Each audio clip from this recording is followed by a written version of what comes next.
What is going on, everyone? Prince of Wales back again for everyone's favorite game, Fate Grand Order. Don't worry, I still play this game. And you know, it's a new year, and it's been a while since I've posted a Fate Grand Order tier list, and you know, everyone loves those. So I'm gonna do something that I haven't seen a lot of people do. I haven't seen anyone do this, but maybe it's been done in the past. Who knows? I think it's kind of interesting. I'm gonna be ranking the classes, not the servants, but the classes. And there's several pieces of criteria that I'm gonna be looking at here. So one, is the class, does it have good advantages, disadvantages, etc.? Because I mean, you want your class to actually, do work in the game, right? And then next, how good are the servants in that class? Are most of them good? Are most of them bad? We'll find out. We're going to try to keep this short and sweet. We've got a few classes here to rank. And so without further ado, I think we're going to kick it off with Alter Ego.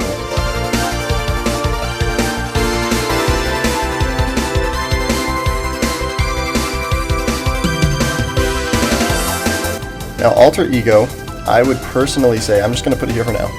I would personally say that it has one of the best advantages in the game, right? You're effective against the cavalry class, and then, I guess not effective against the knight classes. You have no real, type disadvantage, right? And so, I mean, it gets, unless you're fighting foreigners, but actually, no, you're effective against foreigners, never mind, my bad. But, yeah, it's got a lot of coverage. The units in this class are kind of mid. I mean, not mid. A bunch of they're good, but there are no really huge standouts. You've got Doman. He's probably the one that comes to mind. King Protea is decent. Melt is decent with enough support, right? But there are no really hard hitters that stand out. So I'm gonna keep it in B for now. I don't know if, I mean, it's a very limited category, right? There aren't many servants in it, which is another thing that's gonna kind of detract from it. So yeah, I think A or B is a solid place for it right now. Next up, Archer. I think that's A tier. I think Archer, just name a bad Archer. It's hard to name a bad Archer. I think maybe what keeps it out of A or S is maybe that it's just it's basic advantages, right? It's just you're strong against Sabers, weak against Lancers, and that's it. So maybe if they had some fancy advantages, they'd be an S, but the majority of the Archer cast is broken beyond belief, so I think A is going to be a good place for that. Next up, we've got Assassin. I hate Assassins. I don't know if I'm going to put them in D tier, but I'm going to put them in C tier. There's really only one stellar assassin, or two. There's Kama, and then there's Koyanskaya, and they're good for different reasons. Everyone knows Koyanskaya, just a demon, and then Kama, very strong single target assassin. They're good at star gen, not really great for damage, and most of them die pretty easily. They've got they're strong against casters. They're not casters, riders. That's all right. Their advantage is kind of like Archer, right? Basic, simple, very boring. But I feel the majority of assassins just don't really meet the mark, and I definitely think they need more, heavy hitters. We definitely need a strong single target arts assassin as well as a strong AoE arts assassin. I feel once they get those, maybe that'll move them up to B tier, but for now, they're stuck in C tier, man. They need the buffs. Next up, we've got Avenger. Avenger, I feel like Avenger's gotta be S, right? They have a really, do I put them in S? I don't know, I think maybe I'll keep them in A for now. We'll take a look back at the end, but I just feel Avenger, while their class advantage is very, very mid, they're only strong against rulers, and you're not fighting rulers often. But if you just look at the Avenger class, they are all meta staples, essentially. You even look throughout the history of the game.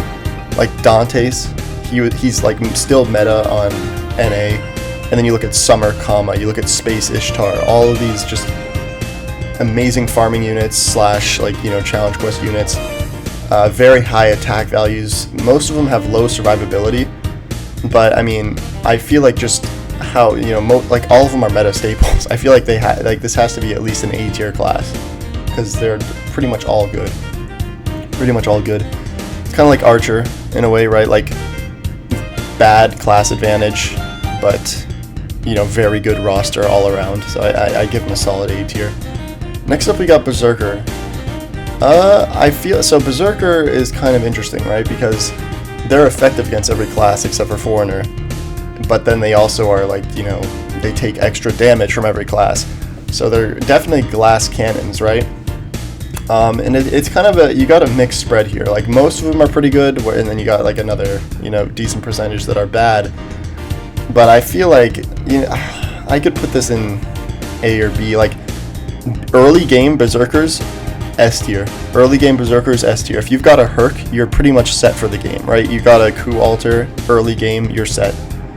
But later in the game, they start to fall off, right, as you build a more specialized account. So I feel like for like whales and for like people that play the game often, Berserkers are gonna really fall off, right?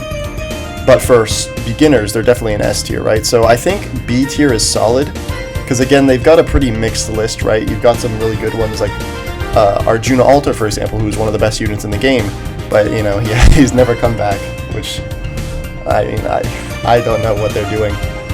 But yeah, you've got like Arjuna Alta, you've got Summer Musashi, who's good because of Gastoria. Other than that, she kind of sucks. And then you've got, you know, other units like, you know, Zhang Yu, who's not particularly good. So like you've got, you know, they're very good Berserkers. They're very there are definitely some of them, but most of them are kind of trash, and it doesn't help that they take a bajillion damage from every class.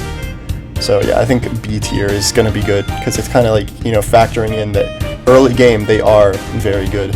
Next up we have Caster. I don't really think we need to really talk about this. I could even put them in their own tier. I don't even know who's going to be in this tier as well. I think this might just be a Caster tier, right? But I mean, everyone knows Casters are the best servants in the game. Just pick, I mean, this is going to go against some of my criteria, right? Where not every caster is insanely broken, but there's like 5 or 6 casters that are 100% broken, top 6 units in the game. Like, just to think, Castoria, best unit in the game. Shengong, one of the best units in the game. Waver, still one of the best units in the game. Tamamo, still one of the best units in the game. Scotty, still one of the best units in the game. Merlin, still like top 3 in the game. Like, it's like you look at the class, and while their class advantage is just awful and they do no damage, like, this game would be entirely different without the caster class. So I feel like that's an easy S. Like, there's no way anyone can argue with that. Next up we've got Foreigner. Now Foreigner, little known fact, is actually my favorite class in the game. It's my favorite class. But like, I love the Foreigner class. I think it's very interesting. I think it's weird. Their class advantage is super weird. Like, only effective against Berserkers. Like, that's, and then they're like neutral against everything else except for like alter egos, right? So a very, very weird class advantage. It's almost a useless class advantage in a way, because, you know, most Berserker fights you just take whoever you want and you like kill them before they can touch you, right? There's never really a need to have a resistance to them. But Foreigners, they don't care, right? So they've got a pretty horrid, you know, typing, right? Pretty horrid. And most of them are kind of mid. Like, most that I can think of off the top of my head, like, right, Abigail Williams, mid. Summer Abby, horrible. You know, MHXA, the Idol version, she's alright. She's free to play, though. Like, you just look at the Foreigners. You've got Mole, who I thought was going to be great, but she ended up being pretty mid. There's a interesting farming setup you can use with her, but that's about it. But if you like look at the roster, and they're all mid, except for Van Gogh. Van Gogh, as I learned it was correctly pronounced. You have Van Gogh, and I really, as much as I would love to put it in S tier because of Van Gogh, because of how much she brings to that typing and how much she brings to the game in general and how good of a unit she is, I feel like that would just go against the rest of the list, right? Because like, the typing's awful, the units are awful. I think I'm gonna have to put it in C tier.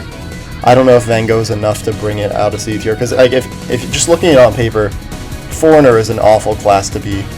It is honestly an awful class to be. And if Van Gogh wasn't in this game, it would be a D tier. Like, there is never a reason to run a Foreigner unless it's Van Gogh. So, yeah. Next up we've got Lancer. Lancer, let's just talk about it for a second.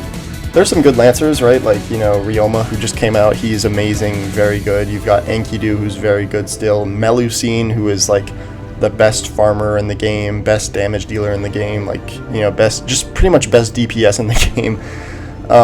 You've got her, a very just solid roster. It's hard to really think of a, you know, there are a bunch of mid ones, right? There are a bunch of mid Lancers, and again, the typing is kind of, you know, very boring. Just one advantage, which, I mean, I'm not gonna knock it for that. I mean, it's no alter ego class, right, with their amazing coverage. But I mean, I feel like it's kind of like a less powerful archer, right? Because in archer land, like, every archer is strong. Lancer land, you've got a lot of strong Lancers and then like a lot of weak ones, right? So I think B tier for now is a good spot to be. Next up we've got Moon Cancer. Moon Cancer is just,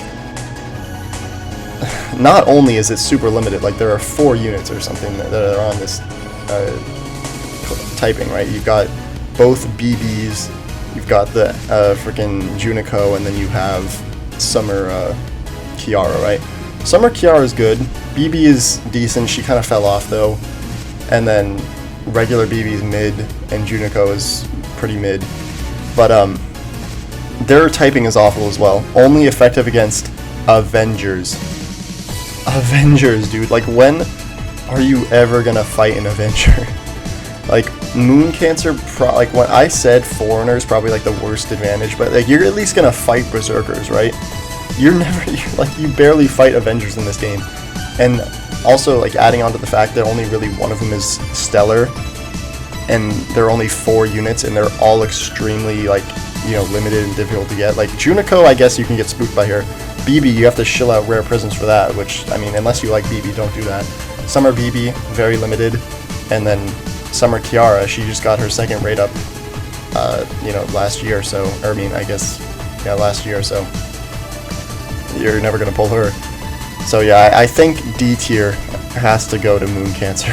Like, it's a cool concept, and I love what they did with Kiara's summon animation when she kind of changes the Moon Cancer card, but other than that, it's kind of mid. Next up, we've got Pretender. Now, Pretender is like the opposite of, we'll just put it here for now. Pretender is like the opposite of what's it called? Of Alter Ego, right? Because instead of having your advantage against the Cavalry, you're now advantageous against Knights, right? So Saber, Archer, Lancer. And there's only, oh, I guess now there are 2 units on this typing, right? You've got Oberon, who's just, you know, one of the best units in this game. And then you've got the new, or Faker, right? Faker is decent. Oberon is just, you know, in the highest tier, like below, like right below Castoria tier. Just an amazing support unit overall. And while these 2 classes are essentially the same in terms of, like, you know, typing, and this is gonna, I guess, go against what I've been saying, but I think the sheer fact that Oberon is a Pretender makes this class insane. And I feel like it's kind of like not only does this not only does this typing have you know, good coverage, but it also has one of the best units in the game on it. So I think that's going to have to put it into A tier. And I think it's only going to get better as they add more units to this tag. I think it is a tier above Alter Ego, even though they're essentially the same, because Alter Ego doesn't really have any units comparable to Oberon. Right? Because Oberon is so good. Next up we have Ryder. Now Ryder, you've got Rhaenys on here, right? You've got Ozymandias, who is just a unit. He is built different. You know, you've got a bunch of kind of, you know, there aren't many good units on the Ryder class. Like, they're all pretty good, right? Like, you got Ryder Da Vinci, right? She's alright, she kind of fell off. The 2 that stand out are Rhaenys and Ozymandias, though. And, you know, they've got their standard typing, right? Strong against casters, which is alright. I feel like they're in kind of like a Lancer zone, right? Where they have like a few really, really good units, but then they have like the rest of them who are kind of mid, right? So I think B tier is good for them for now. Next up we've got Ruler. This is a tough one. I'm thinking either A or B, right? Like the thing about Ruler is they're never gonna have class advantage. Like I think, aren't they only good against freaking moon cancers? And when are you gonna find a moon cancer ever? You're never gonna fight a moon cancer. There are 4 in the game. How? But anyway, the thing where they shine though is they're resistant against every class except for Berserker and Avenger. They're resistant, and I think that's incredible, right? Like, you look at their HP stat and you can just double it because they're gonna be taking half damage from every class. There are also a ton of good units in this typing, right? You've got Himiko, you've got Qinshi Huang, right? Like Himiko, I think, is like one of the top units in this game, just incredible, and they're all going to be taking half damage, right? So I think because of that, because you can really stick them on any team, and if you're doing some challenging content, right, they're going to be a tank for you, and some of them are actually going to deal out damage as well. So I feel like because of that, they've got to be an A tier, right? Got to be an A tier. Also to mention, you also have Sherlock Holmes, who's pretty good, right? So like there's a bunch of, you know, supporting characters, there's a bunch of damage dealers, and then a bunch of tanks, right? And I guess that makes for a pretty well-rounded class. Next up, we've got Sabers. I think I'm gonna have to put this in A tier. Pretty much every Saber is good. At least every 5-star Saber is good, right? You got Nero Bride, you've got Muramasa, you've got Musashi, you've got, like, you've got Benienma. Like, the list goes on. Like, name a bad Saber. It's pretty hard to do, right? I mean, I guess Altera's bad, but there's, like, a big drop-off, right? You've got, like, 10, 15 really good Sabers, and then, like, the others are, like, not bad, but pretty mid. Like, it's not like Lancer or Rider where you have 2 that you can think of really quickly, and then the rest are, like, mid. Like, Saber, it's kind of like an Archer situation, right? Where just every Saber is good. Every Saber is good. I think that's an A tier. Next up, and finally, right, we've got Shielder. Now, Shielder, I feel like, is a shoo-in for D tier, right? While Mash is really good, right? Really, really good. Her advantages, in quotation marks, are, like, if you're not even effective against Berserker, that says something, right? I feel like that should say something. If you're not doing effective damage against Berserkers, then you're in the wrong. And again, Mash is super good, and I highly recommend you, like, you know, 10-10-10-er, give her all your lures, etc., right? But, like, just if you look at the advantages and how limited the class is, right? I feel like Shielder could have been what Ruler is, right? Where you're resistant against, like, I would be perfectly fine if they did like a funny with it and they made her do resist damage to everyone and then resisted every attack. I feel like that would be very interesting, right? But they kind of went the lazy route and just made her neutral against every typing, which is, you know, it's kind of boring and also not very good. So I feel like D tier, while Mash is super good, I feel like she has to go in D tier. So yeah, that's all the classes ranked. Let me see if I want to, you know, shift any around, move any through. Like, I think I'm pretty good with A tier. We've got, you know, Archer, Saber. I feel like these 3 are like the best classes. You know, I mean, I think you could put Avenger above Archer, right? Because just, like, you gotta think, like, the good Avengers, they're all meta staples. The good Avengers, they will always be meta staples. Yeah, so I feel like this is a good list. Berserker, again, I feel like for endgame, Berserker could be lower once you have a fleshed out account, because then you don't really need to be bringing Berserkers anymore. But for, like, early game, they're definitely going to be S tier, right? Because they're basically, you can throw them into any fight. Assassin C tier, I like this. It would be D tier if Coin Sky didn't exist, but I feel like just this sheer fact that she exists is able to bring the rest of them out of the garbage. Foreigner, again, would be high, or would be lower without Van Gogh. I feel like Van Gogh carries this class on her back. It's not even funny. Like she needs to see a chiropractor immediately. Moon Cancer D tier. Yeah, there's not much saving. I feel like even if you look at their best unit, which is Summer Kiara, she kind of fell off. It's not that she fell off, it's that like she has, like, there are so many Arts Loopers now that you really don't need to ever be using her. Especially if you have like Space Ishtar or Summer Kama, right? And then Shielder D tier. Yep, I like this list. I don't really see what I'll get flack for, because, you know, actually I never get any flack, right? Because I'm the best tier list maker in the FGO community. So yeah, if you you know, agree with this list, leave a like, subscribe. If you disagree, feel free to tell me why you disagree. Also, feel free to dislike the video. It's not like I'll be able to see it anyway. And yeah, if you enjoyed the video, leave a like, and I will see you in the next one. Peace.